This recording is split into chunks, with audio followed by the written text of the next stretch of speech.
Mga busing, magpintura muna tayo. Huwag tayo sa maliit naming rental house. So, pintura mo kami ng ceiling. Yan.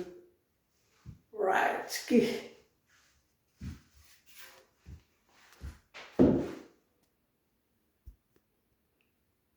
Magpintura ng ceiling.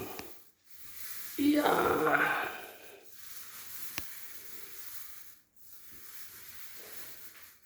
Ganyan dito sa Canada. Kailangan magtrabaho.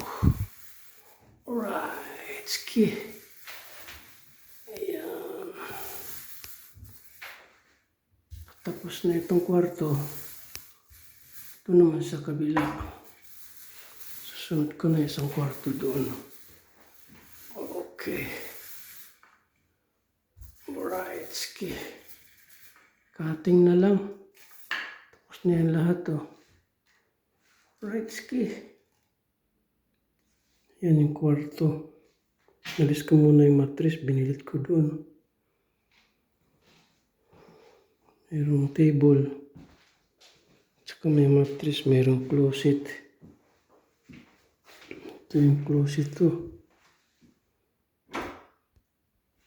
Right, ski. Salamat. Thank you.